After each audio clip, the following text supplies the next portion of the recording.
दोस्तों, आज के समय में प्रोफेशनल बिजनेस कम्युनिकेशन का सबसे जो अहम मोड है वो है ईमेल्स।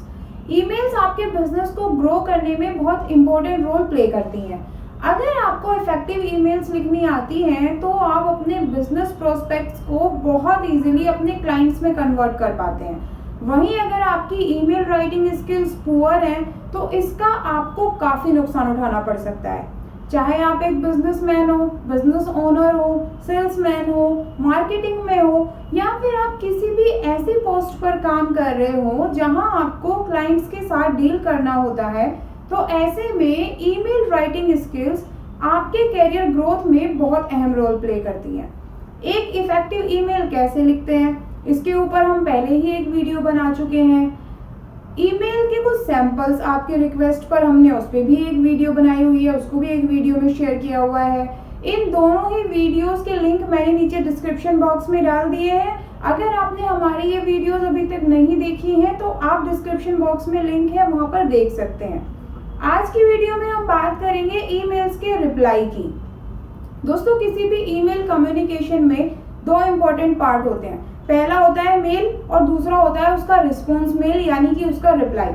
आप किस तरीके से रिप्लाई करते हैं क्लाइंट के ईमेल्स का, इस पर काफी हद तक निर्भर करता है कि क्लाइंट आपकी सर्विसेज लेगा या नहीं लेगा।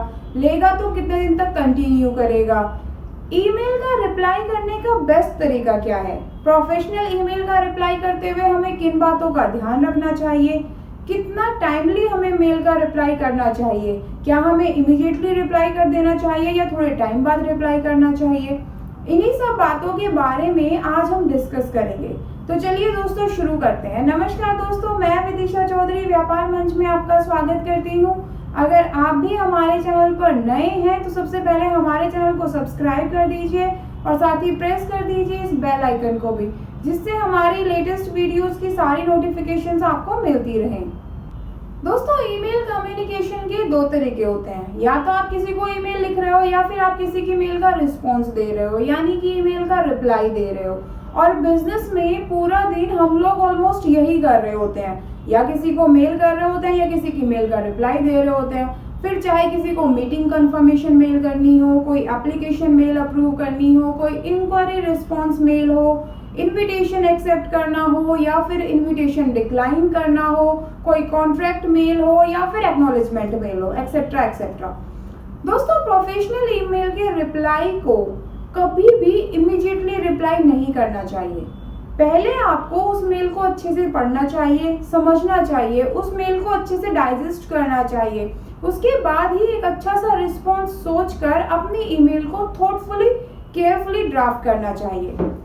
दोस्तों, ईमेल के रिस्पॉन्स दो तरह के होते हैं। पहला होता है ऑटो रिप्लाई, जो ऑटो जनरेटेड रिप्लाई होता है, और दूसरा जो होता है वो होता है पर्सनिफाइड रिप्लाई, यानी कि जो आप लिखते हैं। ऑटो रिप्लाई तो आप सेट कर देते हैं, ऑटोमेटिकली मेल्स का जाता रहेगा। आज हम जो बात कर रहे हैं वो हम बात कर रहे हैं उन रिस्पॉन्स की जो आप पर्सनली देते हैं। ये रिस्पॉन्स करते हुए सबसे पहला जो पॉइंट आपको ध्यान में रखना चाहिए वो है be mindful of your tone. दोस्तों, आप जब भी किसी ईमेल का आंसर करें तो आपको इस बात का ध्यान रखना चाहिए कि ईमेल लिखते हुए जो आपकी टोन है वो कैसी है। ईमेल में आपकी टोन कैसी है ये आपके वर्ड्स के सिलेक्शन से पता चलता है। इसीलिए आपको अपने वर्ड्स को बहुत केयरफुली सिलेक्ट करना चाहिए। जैसे कि फॉर एग्जाम्पल, हम एक सिंपल सा एग्जाम्पल ले लेते हैं। अगर आपको किसी से कंसाइनमेंट शिपिंग के पेपर मंगवाने हैं और आप ये मेल कर देते हैं कि please send all the shipping documents for the next consignment, ये थोड़ा ऐसा हो जाएगा कि आपने सामने वाले बंदे को ऑर्डर दे दिया कि ये मुझे पेपर्स चाहिए, भेज दो। इसमें बिल्कुल भी पोलाइटनेस या हम्बलनेस नहीं है। इसी मेल को अगर आप इस तरीके से कहते हैं, kindly send the shipping documents for the next consignment, तो ये जो सेकंड वाला आंसर है ये आपका काफी पोलाइट और एक रिक्वेस्ट लग रही है कि kindly send the shipping documents. तो सामने वाले बंदे को ये नहीं लगेगा कि आप उसको ऑर्डर देके चले गए और वो ऑर्डर फॉलो कर रहा है। इसके साथ साथ हमेशा ध्यान रखिए कि आपकी जो ईमेल है वो स्ट्रेट फॉरवर्ड और क्लियर होनी चाहिए। दोस्तों, ईमेल का रिप्लाई भी ईमेल वाले फॉर्मेट को ही फॉलो करता है। सबसे पहले आप ग्रीटिंग के साथ स्टार्ट करेंगे। ग्रीटिंग के साथ जब आप रिप्लाई स्टार्ट करेंगे, इसके बाद आप सेंडर की ईमेल को एक्नॉलेज करेंगे। फॉर एग्जाम्पल, अगर आपको किसी प्रोडक्ट के बारे में कोई क्वेरी मेल आई है तो आप उसको ऐसे रिस्पॉन्स करेंगे, डियर मिस्टर या मिस जो भी है, thank you for your inquiry regarding our product. जो भी प्रोडक्ट का नाम होगा आप यहाँ पर वो मेंशन कर देंगे। माय टीम मेंबर, अगर आपको पता है कि आपको कौन सा टीम मेंबर कोऑर्डिनेट करने वाला है तो आप उनका नाम मेंशन कर सकते हैं, या फिर आप खाली ये भी लिख सकते हैं, my team member will contact you tomorrow with a detailed explanation of the product that fits your business needs. Thanks again for your inquiry. Regards. अपना नाम आप यहाँ पर मेंशन कर दीजिए, अपने सिग्नेचर ऐड कर दीजिए। इस तरीके से आप अपनी मेल का रिप्लाई कर सकते हैं। दूसरा जो पॉइंट आता है जो आपको ध्यान में रखना चाहिए वो है कि आपको अपने शब्दों का, जो मेल का मैटर है उसका सिलेक्शन जो है बहुत केयरफुली करना चाहिए। दोस्तों, रिटन कम्युनिकेशन में मिसअंडरस्टैंडिंग की बहुत गुंजाइश रहती है, इसीलिए आपको अपने मेल्स का रिप्लाई बहुत सोच समझ कर करना चाहिए। आपके रिस्पॉन्स मेल से कस्टमर को ऐसा लगना चाहिए कि कस्टमर की प्रॉब्लम या रिक्वेस्ट को आप बहुत सीरियसली कंसीडर कर रहे हैं और आप उसको रिजोल्व करने की हर मुमकिन कोशिश कर रहे हैं। फॉर एग्जाम्पल, आपको आपके कस्टमर से कोई शिपिंग रिगार्डिंग इंक्वायरी आई है और आप बहुत बिजी हो, और तो आपने रिप्लाई कर दिया कि डियर जो भी मिस्टर हैं x, I have forwarded your inquiry to our shipping department. They will be in touch with you to update you. Regards, Mr. I don't care या फिर not my problem. इस mail से सामने वाले को यही लगेगा कि ये आपके पास मैंने इंक्वायरी करी, आपने अपनी बॉल किसी दूसरे के पाले में फेंक दी, यानी कि मेरी प्रॉब्लम नहीं है, मैंने आपकी मेल जो है वो फॉरवर्ड कर दी, अब वो डिपार्टमेंट आपसे खुद टच में रहेगा या फिर आप उनसे डायरेक्ट कॉन्टेक्ट कर लीजिए। अगर आप इसी मेल को इस तरीके से लिखें कि डियर मिस्टर जो भी X, thank you for getting in touch about order number this, I have contacted our logistic department to update me on the status of your shipment, as soon as I receive your current shipment status I let you know, if there are any issues or delays in obtaining your shipping status I will keep you informed.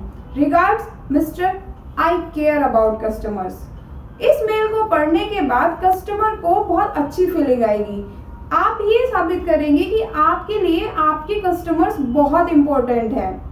इस second reply से आपने अपना एक काम तो बढ़ा लिया कि शिपिंग डिपार्टमेंट से जो रिप्लाई आएगा फिर आपको वो रिप्लाई अपने कस्टमर को फॉरवर्ड करना होगा।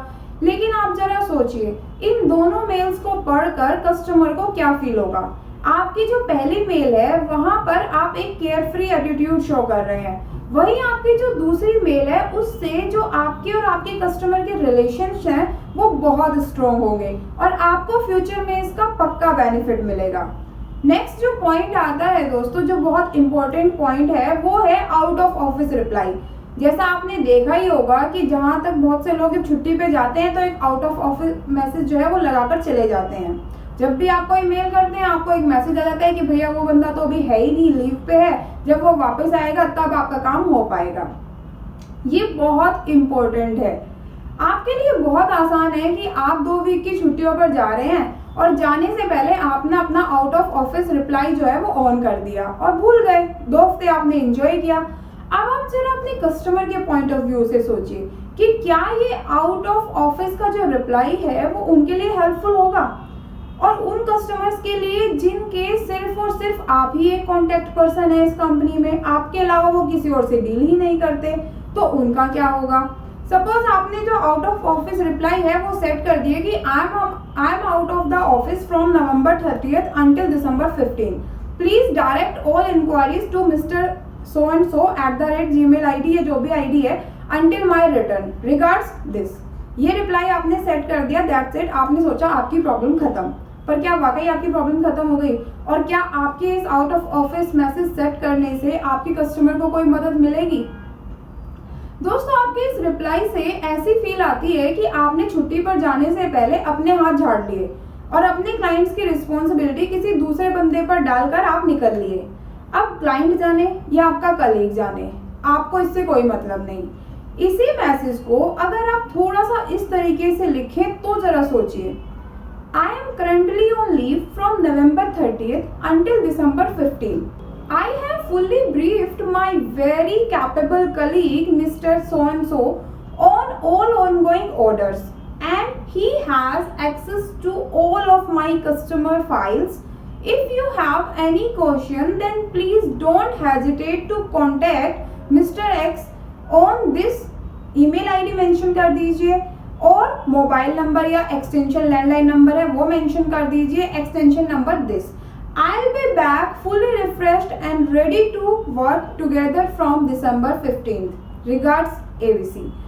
अब जो आपका ये दूसरा रिप्लाई है इससे कस्टमर को कैसी फील आएगी आप खुद ही पढ़कर देखिए. इससे आपके कस्टमर को लगेगा कि आप अपने कस्टमर्स की केयर करते हैं. आप लीव पर जाने से पहले प्रॉपर अरेंजमेंट्स करके गए हैं जिससे आपके कस्टमर्स को कोई प्रॉब्लम फेस ना करनी पड़े. आप सारी फाइल्स शेयर करके गए हैं, अपना पूरा एक्सेस अपने कलीग को देकर गए हैं, आपने अपने कलीग का नंबर भी यहाँ पर शेयर कर दीजिए जिससे अगर आपके कस्टमर्स को मेल्स का रिप्लाई ना मिले तो वो कांटेक्ट कर सकते हैं. कांटेक्ट पर्सन का नाम आपने मेंशन कर दिया, उनको पता है कि उनको किसको कांटेक्ट करना है. दोस्तों इन दोनों ही मेल्स में ज़्यादा डिफरेंस नहीं है.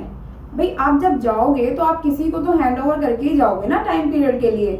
बस आपका मेल लिखने का एक तरीका है जिससे बहुत बड़ा डिफरेंस क्रिएट होता है. इन दोनों मेल्स को आप खुद ही सोचिए कि अगर आप सेंडर ना होकर रिसीवर हैं और दोनों मेल्स आपके पास आती हैं तो क्या इंप्रेशन बनता है. सेकंड वाली मेल के पढ़ने के बाद रिसीवर की अंडरस्टैंडिंग जो बनेगी वो अलग ही होगी. नेक्स्ट जो पॉइंट आता है वो आता है ask these questions before replying. जब भी आप किसी भी मेल का रिप्लाई करते हैं तो आप अपने आप से कुछ बेसिक क्वेश्चंस जरूर पूछिए जैसे कि am I responding relevantly to the initial mail.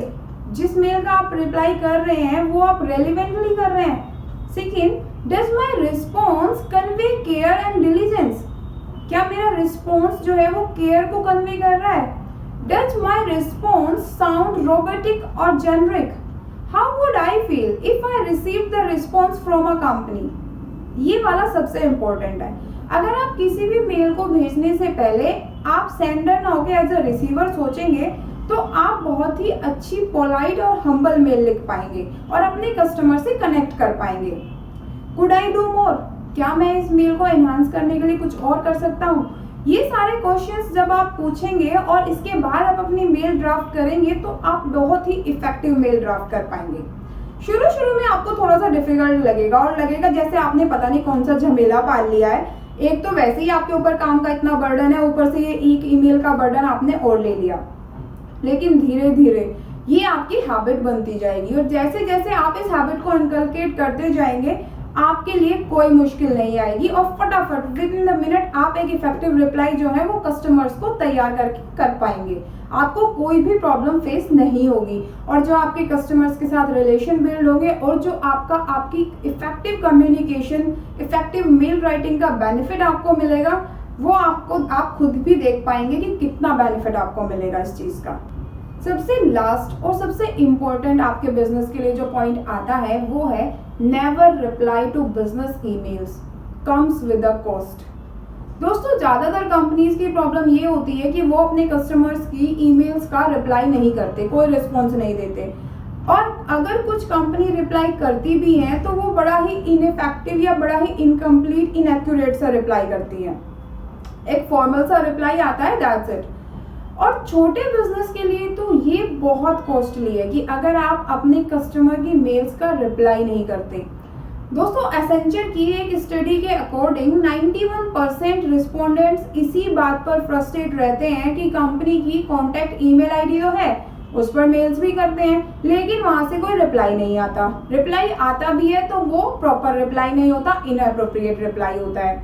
और एक स्टडी बताती है कि ग्लोबल कस्टमर्स में 66% कस्टमर्स ने सिर्फ इसी वजह से कि उनको प्रॉपर रिप्लाई नहीं मिल रही थी, पुअर कस्टमर एक्सपीरियंस था, इसी वजह से उस कंपनी को छोड़कर उनके जो कंपटीटर्स हैं ना उन पर स्विच कर लिया. तो दोस्तों समझ जाइए कि कस्टमर्स की मेल का रिप्लाई ना करना या इनएक्यूरेट रिप्लाई करना आपके लिए कितनी बड़ी कॉस्ट बन सकता है. इस सब की आपको एक कॉस्ट पे करनी पड़ेगी जो आपके बिजनेस को चुकानी पड़ेगी. इसीलिए अगर आप अपने बिजनेस को ग्रो करना चाहते हैं तो बिजनेस को ग्रो करने के लिए अपनी ईमेल रिस्पॉन्स टीम पर भी ध्यान दीजिए. उनको ट्रेनिंग दिलवाइए, या एक प्रॉपर टीम आप रखिए जो आपकी ईमेल्स का रिस्पॉन्स करे। तो दोस्तों ये हमने 5 पॉइंट्स आज आपको बताए जिनसे आप अपनी ईमेल रिप्लाई को बहुत इफेक्टिव बना सकते हैं। कुछ बेसिक मिस्टेक्स होती हैं जिनको आप अवॉइड कर सकते हैं और अपने ईमेल का टाइमली, कंसाइज, शॉर्ट, स्वीट और एक बहुत ही इफेक्टिव रिप्लाई तैयार कर पाएंगे। अपने कस्टमर्स की मेल का रिप्लाई दोस्तों ज़रूर दीजिए, इसी से आपके कस्टमर्स के साथ एक बॉन्डिंग बनती है। तो दोस्तों उम्मीद करते हैं कि आपको हमारी आज की वीडियो अच्छी लगी होगी। तो हमारी इस वीडियो को ज़्यादा से ज़्यादा लाइक कर दीजिए, अपने दोस्तों के साथ भी शेयर कर दीजिए। और अगर आप किसी ऐसी कंपनी के क्लाइंट हैं जहां से आपको मेल्स नहीं आती हैं प्रॉपर, तो उनके साथ तो ज़रूर शेयर कर दीजिए। इसके साथ साथ हमारे चैनल को सब्सक्राइब भी कर दीजिए। Thank you.